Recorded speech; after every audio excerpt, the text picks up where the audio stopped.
Welcome. This is all minus one quick shots. So, folks, today we have stimulus finally. Stimulus. Everyone's been asking for it. Everyone wants it because everyone is in deep dog do because our governments decided that they were going to use a highly survivable virus to lock down and shut everything down and bring along a great reset and use totalitarian dictatorships based in the governorships to essentially destroy your lives and have the greatest transfer of wealth ever in history. Man, that's a mouthful, isn't it? But that's exactly what is happening. Now, I'm generally against stimulus, but I'm about it in this case because they did this to you, and it is technically your money. The problem is that 35% of all money printed since we've gone off the Bretton Woods standard back in the 1970s under Nixon, 35% of all money has been printed this past year. That means hyperinflation is on the way, folks, in the next few years. That means a lot of really, really bad juju. And when you have individuals like John Kerry, who's going to be the Secretary of State under Joe Biden, saying on the World Economic Forum that they are fans, that Joe Biden is all for the Great Reset, you have a problem. When you have a technocracy going on and tech censorship, the likes of which is insane, that can manipulate elections, such as Dr. Robert Epstein suggested in front of the Senate 2 years ago, if I'm not mistaken, you have a recipe for a populace of sheep.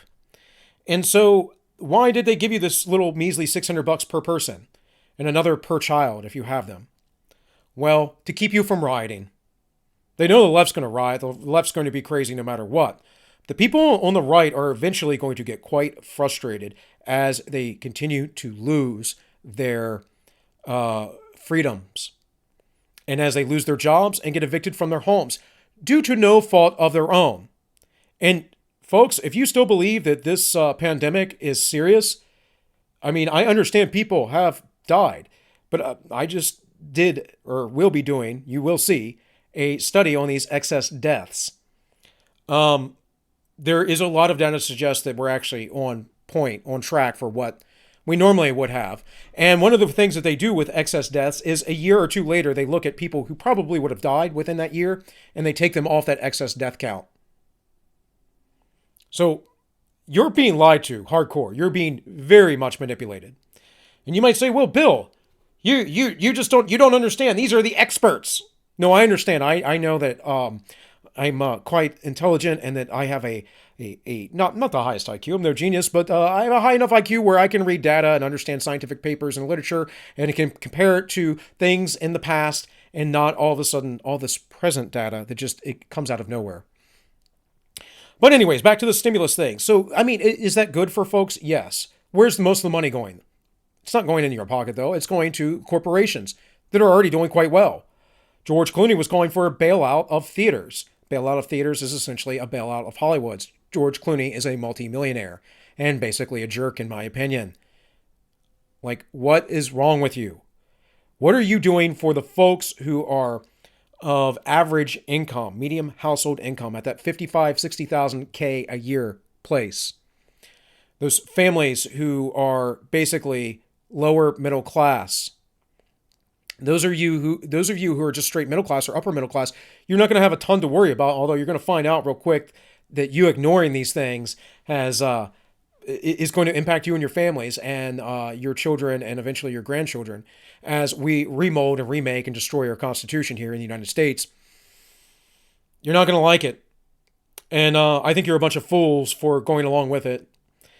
And again, I think that the stimulus is important, but it's going to have not a ton of impact for most people, unfortunately.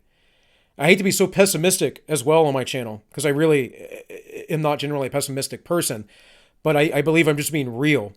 And you need to be prepared for the truth and what is coming. So I don't know. I don't have much more to say about it other than we have a huge amount of inflation that's on the way. We have the Biden administration all about Charles Schwab's Great Reset, which is basically some sort of new world order communist utopia again. Like that hasn't been tried to be implemented time and time again. We have China being perfectly fine, having no lockdowns at all. Their economy's growing and they're building their infrastructure. Here in the United States, we're fighting over, election results and having courts just basically outright dismiss edicts that were not constitutionally passed within the election, as well as governors dismissing the courts when they're saying that your edicts are not constitutional and you can't lock people down or shut down these businesses. We're in a mess here in the United States, folks. We're in a big old mess. And so that sweet, sweet $600 that probably won't even pay your rent is meant to appease you. And that's all it's about. It's a great book if you want to read about welfare called Regulating the Poor, by the way. And it basically goes through the history of welfare. And, the idea is cakes and circuses, folks. Cakes and circuses. Keep the people occupied and happy, and they won't realize what the authorities are actually doing. So that's about it. With all that said, folks, this has been all minus one quick shots, and I wish you all well.